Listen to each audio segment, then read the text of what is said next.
It's 4 p.m. here in Korea. Live from Seoul, I'm Daniel Che.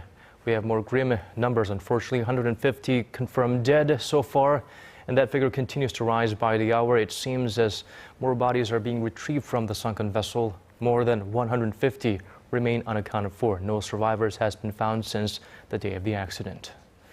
We begin our newscast at Paengmok-hang Harbor, the closest area from where the accident took place. Our Ji Myung-kil is standing by at the site.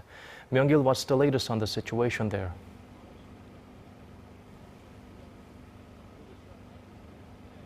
The death toll is rising fast and it currently stands at 150. Divers are searching the third and fourth floors of the sunken vessel where many passengers were believed to have been at the time the ferry sank. Divers are having a tough time fighting against the strong currents and the low visibility in the water. They are still limited to 20 minutes under the water. More than 150 people remain unaccounted for and are presumably trapped inside the sunken ferry. Of that total, nearly 90% are students from Danwon High School. More than 200 rescue ships, 34 aircraft, and 550 divers are continuing their rescue operations. Temporary funeral parlors were set up at the Paengmok-hang Harbor today to provide funeral services to the families who lost their loved ones. Now, how are the families handling this impossibly difficult situation?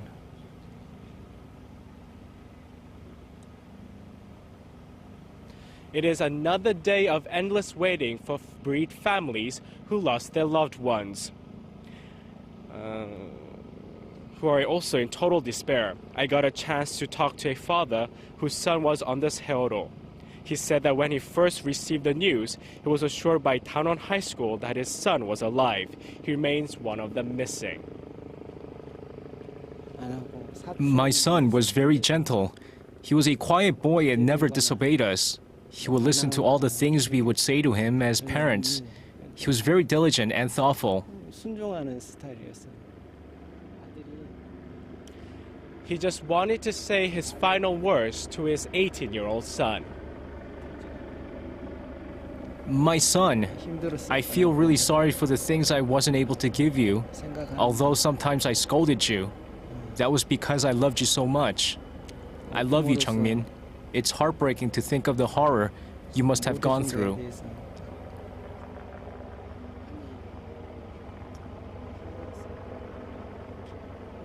His father said he wanted the sunken vessel to be lifted to the surface so that he could see his son for one last time. This was Ji Myung-kil reporting from Paengmok-hang Harbor. Thank you for that report, Myung-kil. The entire nation is mourning the abrupt loss of so many lives. Koreans are holding candlelight vigils, making donations on and offline, and trying to cope with this tragic incident together. In Ansan, the city most affected by this tragedy, a memorial service is taking place to pay tribute to the young victims from Danwon High School. We have our Kim Ji-yeon joining us live from the Ansan Olympic Memorial Hall, where a group memorial altar has been set up. Ji-yeon. Daniel, I'm at the Ansan Olympic Memorial Hall, where an altar was set up so that the people can pay their respects to the fallen. More than 2,600 people have come here today so that they can say their last goodbyes. As you can see behind me, portraits of 48 Danwon High School students and teachers are displayed. This is a temporary altar, and local authorities are trying to set up a group funeral in a larger location as more bodies are expected to arrive in the coming days. A group funeral will be arranged at Hwarang Recreation Park, where the public can say their last goodbyes starting Tuesday. Well, setting up a memorial altar requires a lot of help, and from what I hear, a lot of volunteers are chipping in.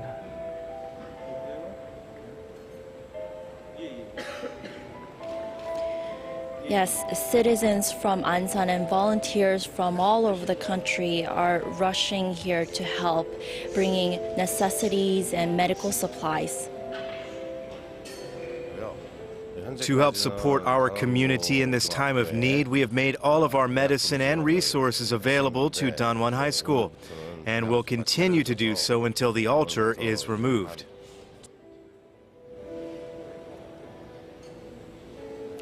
This is all possible due to the help the community is offering.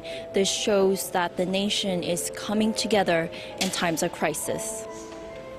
Right, you are. Well, our hearts go out to all the victims and their families. How about the students, survivors? Are they going home soon?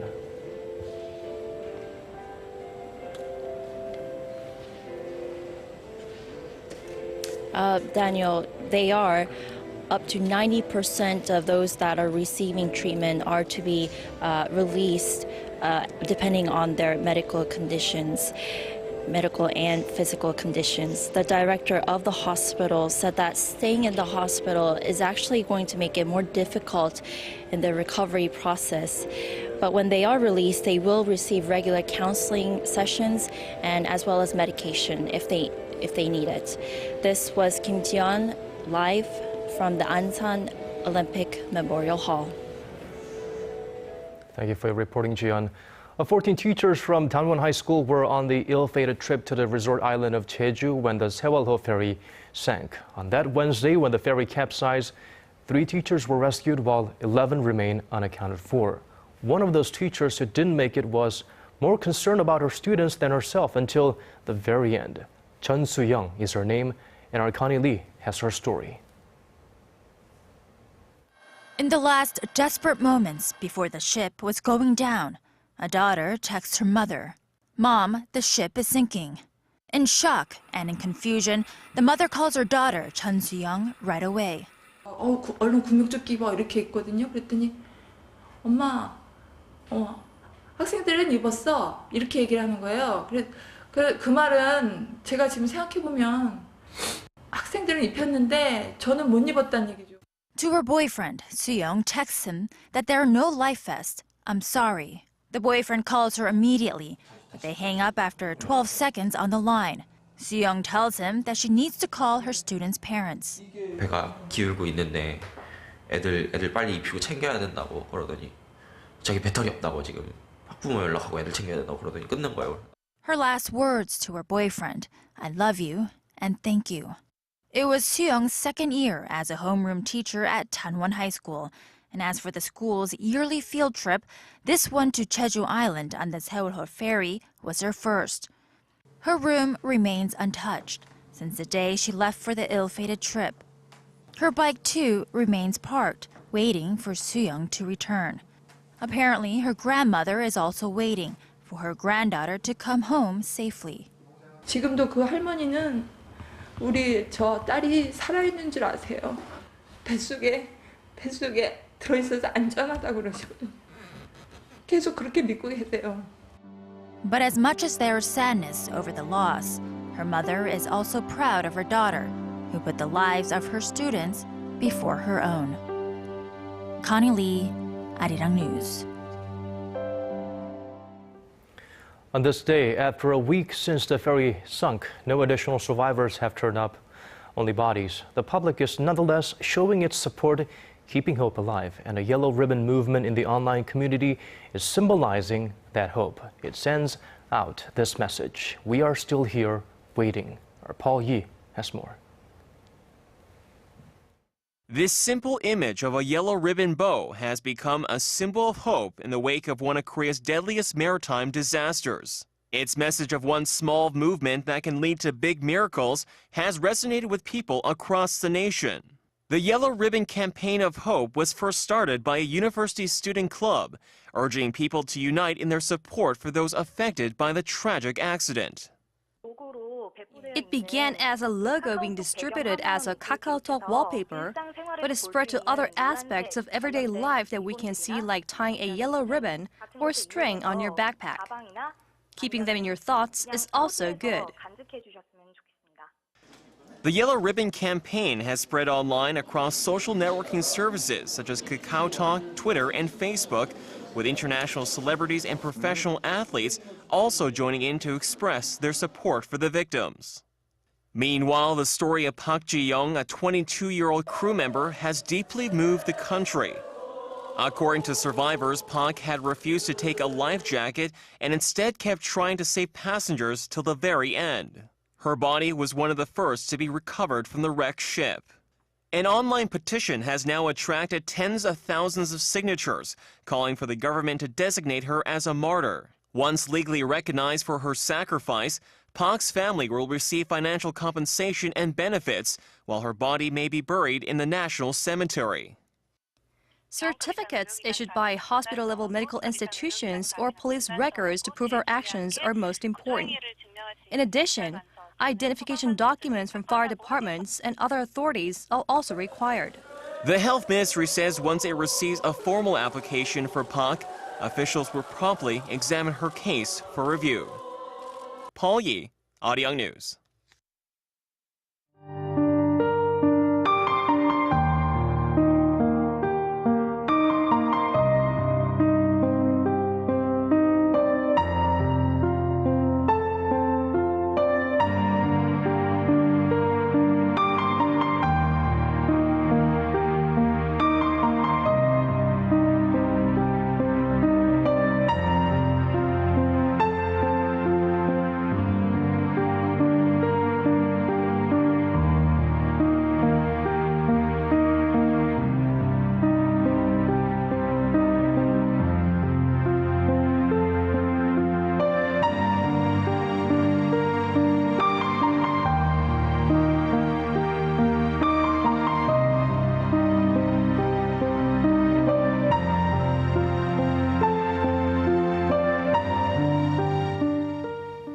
The investigation into the ferry disaster continues this Wednesday with more crew members who fled the ferry now in custody. We now go directly to our Yoo Lian at the news center for the latest. Lian? Daniel, all 15 crew members left the doomed Seoul ferry, and it seems, looking at the unfolding investigation, all of them may face charges.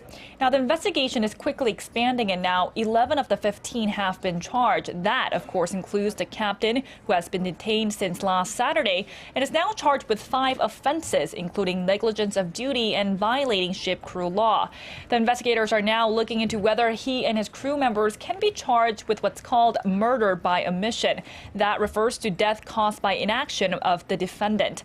The investigators will have to decide whether the captain and his crew willfully took flight from the ship, not caring whether the remaining passengers lived or died. Now, 4 of the crew members undergoing intense investigation have conveyed severe psychological distress and are now receiving medical treatment in the hospital. And naturally, the ferry's operator, the Cheongjin Marine Company, is under fire. Could you tell us more about that? That's right, Daniel. Financial watchdogs have been looking into possible illegal foreign exchange trading and tax evasion by the practical owner of the operator, Yoo Byung-won. Prosecutors earlier today raided some 10 offices and homes of Yoo. Also, Yoo's 2 sons are the biggest shareholders of the ferry's operating company, Cheongjin Marine Company, and the whole family has been banned from traveling out of the country since this past Sunday. Also, earlier this week, officials from the Ministry of Oceans and Fisheries had said the Cheongjin Marine Company was negligent regarding safety checks on the ferry.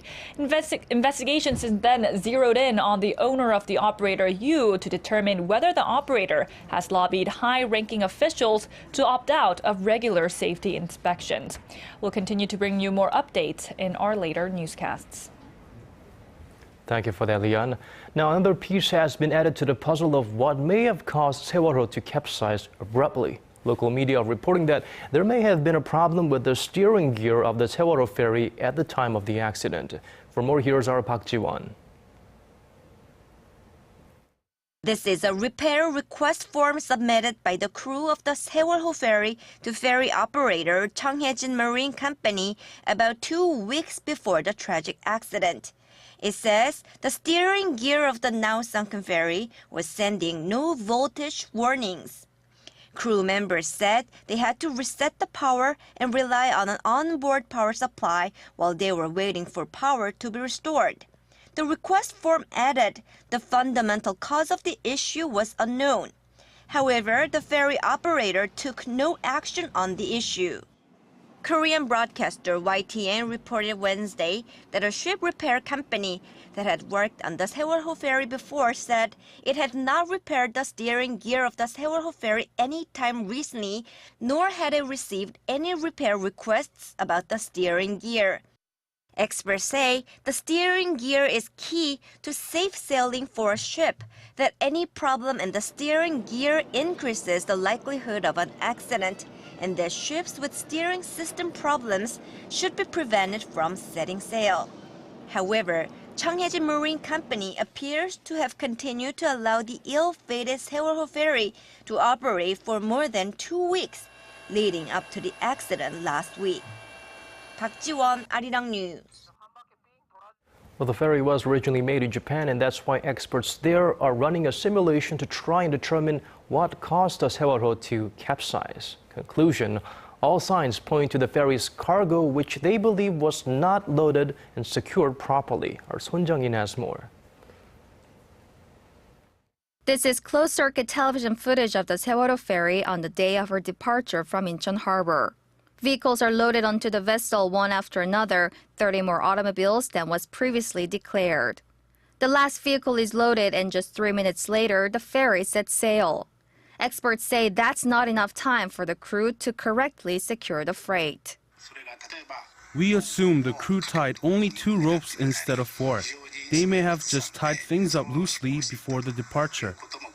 Japanese researchers carried out a simulation to find out what happens when freight in a vessel is not fastened up properly. They made a model 1/50th the real size of the Seoul and raised the center of mass in consideration of the fact that the Seoul ferry had been renovated recently. First, they ran the simulation without any cargo. Sailing at 5 kilometers per hour, the same speed as the Seoul, when turned right, the model sharply leaned outward toward the turn due to centrifugal force, but did not capsize. Next, they added some weight to the ship to account for the mass of the freight and fastened it tightly. When given an abrupt turn, the model again tilts sharply to one side, but is able to balance back without falling. Then they tried again, this time with the same amount of weight, but without fixing it properly. At first, it seemed to be navigating smoothly, but as soon as it makes a sharp turn, it listed to one side and capsized in a matter of seconds. When a vessel makes a sharp turn without its freight properly fastened, a heavier centrifugal force is applied, causing the vessel to list more outward. In extreme cases, the ship can capsize. It is common for the captain or the chief mate to take at least an hour to make sure all cargo is secured tight before setting sail. Japanese experts say there was no time to do that in the Seoul's case last week, which leads them to believe that improper fastening of the freight may have been the main cause of the accident. Son Jung-in, ARIRANG News. The ferry sinking has been making headlines around the world for weeks as the international media attempts to make sense of the tragedy. A number of journalists and publications say Korea's so-called 빨리빨리 or hurry-hurry culture, or pushing things to be done quickly, was not in evidence during the handling of the crisis. They also point to bureaucracy of government agencies as another key factor in the slow response to the disaster. Our Song Ji-sun reports. Bloomberg columnist William Pesek thinks the ferry disaster shows the chronic flaws that have existed in Korea for decades. He says the country's rapid economic growth has come at the cost of a prompt response and a quick management system at a time of crisis. Questioning why it took nearly 1 hour for rescue teams to get to the accident site, Pesek reasoned that Korea's problems trace in part from the collision between its quick or 빨리빨리 culture and a government that remains obsessed with bureaucracy, hierarchy, and turf, pointing to Korea's culture of basing high-level appointments on seniority. He also pointed out that Korea's business culture needs a thorough re-examination, as ferry operators put lives at risk to boost profits in a hyper-competitive environment. The Financial Times focused on probes being launched into the operators' finances and tax position, while politicians came under fire for insensitive behavior. The British Daily also described thoughtless actions shown by some high-ranking officials, like the education minister eating noodles on a sofa, where hundreds of victims' families were sleeping on the floor at a gymnasium, and a potential Seoul mayor candidate's son depicting the public as uncivilized on his Facebook page.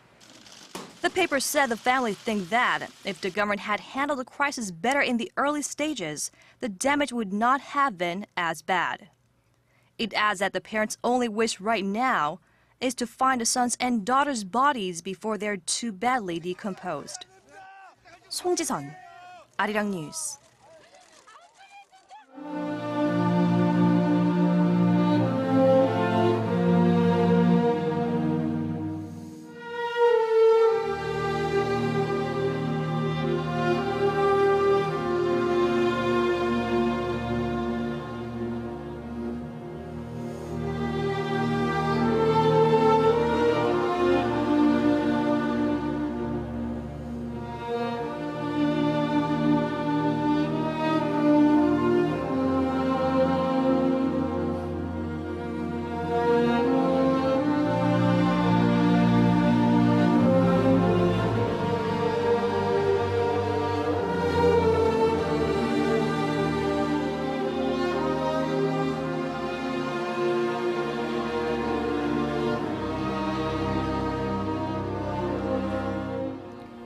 During this bleak period in South Korea, South's closest neighbor, North Korea, is not showing any signs of condolences or support. Rather, they are showing signs of more provocations to come.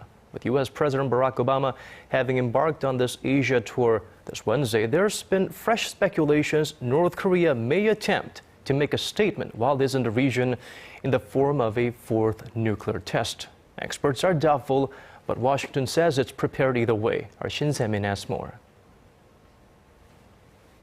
The U.S. says it is keeping close watch on movements in the north amid speculation that it may carry out a fourth nuclear test while U.S. President Barack Obama is visiting the region over the next week. Speaking to reporters on Air Force One, White House spokesman Jake Carney said the U.S. is monitoring movements at the North Punggye-ri nuclear test site. South Korea's defense ministry had earlier reported detecting increased activity there. The U.S. State Department echoed Carney's sentiment and urged North Korea to exercise restraint. We continue to urge North Korea to refrain from actions that threaten regional peace and security and to comply with its international obligations and commitments. The U.S.-based North Korea analysis site 38 North does not believe the regime will carry out a fourth nuclear test while President Obama is in the region. It said the recent activities detected in satellite imagery of the Punggye-ri nuclear test site are dissimilar to those seen in the weeks before previous detonations and do not suggest a test is imminent. Shin Se-min, ARIRANG News. The search and rescue operation continues, and one thing we do not have control over is, of course, Mother Nature and weather. It happens to be cooperative so far in the past few days. Hopefully, that will continue to be the case. We will check with our Michelle Park for the latest on the weather off Korea's southwestern coast. Michelle, do you have some good news on the weather conditions today and tomorrow?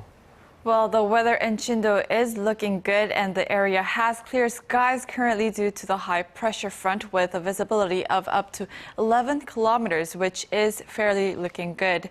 Now, also today is the second day of the neap tide periods, now during which we can expect the sea currents to dip to their lowest levels, putting the heights up to down to actually around 1 meters. Now, these conditions will last until Thursday, and until then, the search of the vessel is likely to continue for 24 hours. Now, also along with the neap tides, there are periods when the tides will be slow, and one just passed an hour ago, and during this period, the tides will drop below half a meter for an hour, giving the rescuers an easier time in the search operations. Now, the current temperature of the water in Chindo is at 11.6 degrees, while we have the wind blowing at 6 meters per second and the wave at 0.7 meters, which are generally okay and looking calmer than yesterday. Now, that's all I have at this moment. Back to you, Daniel. Well, we've been flooded with some discouraging news so far, but there is no shadow without light. And we believe there will be some good news coming soon, and we will cheer on the rescuers who are sacrificing their time and lives to try and make the best of the worst situation at the moment. That's all from us at this hour. Our steady coverage on the nation's search and rescue efforts in Korea's ferry disaster continues here on ARIRANG News. Do join us again at the top of the hour. Thank you for watching.